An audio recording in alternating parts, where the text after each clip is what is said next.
Hi everyone. This video is going to be for 3 different lessons, and it's all about metric conversions.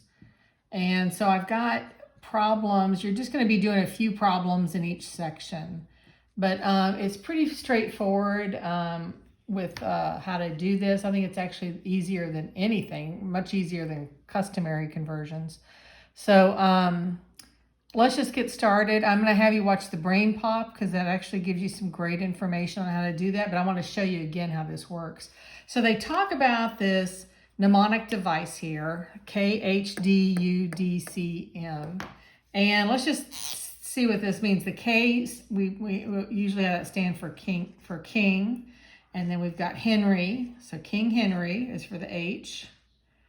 The first D is doesn't.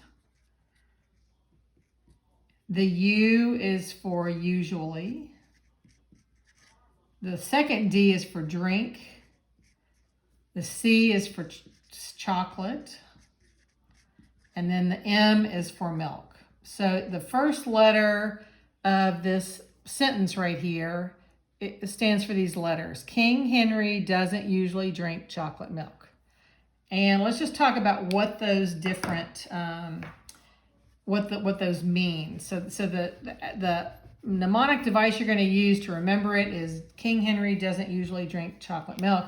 But this is going to be the layout for it. And really what this is it turns out that the U is going to be like the base, the unit is what that stands for. And so this is going to be like for a meter or for a liter, or for a, what was the last one? A gram. So these are the base units that we're gonna be starting with. That's what the U stands for. It's for just the base units. And then if I go up times 10, that's gonna be a deca. This is deca right here. And we don't usually use this prefix very often. This is a hecta. They use this instead of acres. They use a hecta. Hectare is what they're going to be called. The key is for kilo, which you've probably heard of kilogram or kilometer. And if I do this, this is going to be 10 times the meter, liter, or grams. This is 100 times. And then this last one is 1,000 times. If I go the other way, this is a deci, like a decimeter. And this is going to be a tenth of what the meter, liter, and gram is. This is 100th, centi.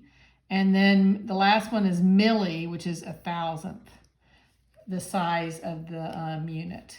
Now what's nice, you can write out your mnemonic device here, put it on your piece of paper. And then the work that we're going to be doing today, I can actually cross off some of these. I need to keep them on the board, but I'm really not going to be using them. And the ones I can cross off are the hecta, the deca, and the deci, I need to keep them there to make it easier for the multiplication and division, but I'm really just going to be using kilo and the base unit and centi and milli for these problems that I have today.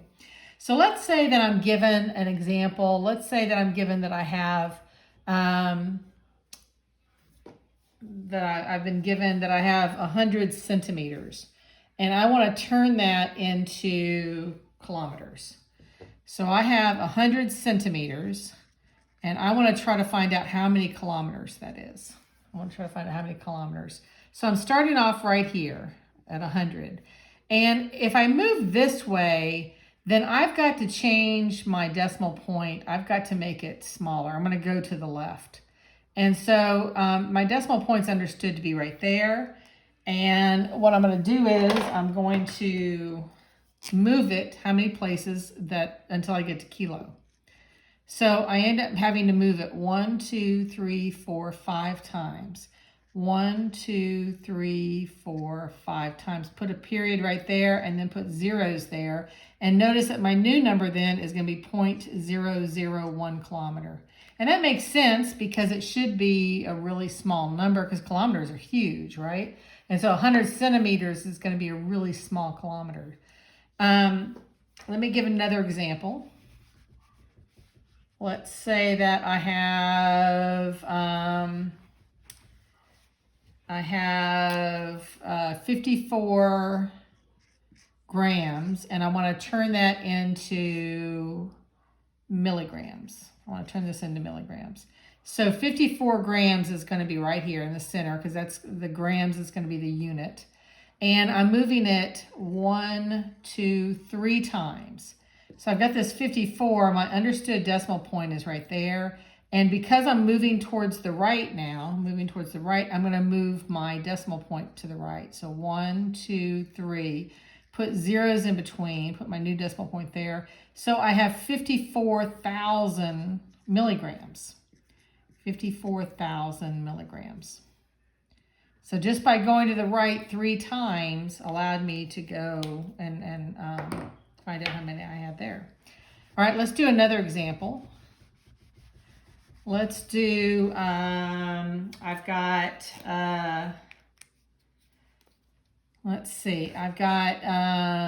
12 kilometers, and I want to know how many meters that's going to be. So I'm right here at 12. I'm going to move this 1, 2, 3 times, because remember the unit is going to be for meters and grams and liters. So I'm going this direction, so that means I'm going to take my 12, understood decimal point is right there. I'm going to move it 3 times, put a new decimal point, and I end up getting 12,000 meters. 12,000 meters.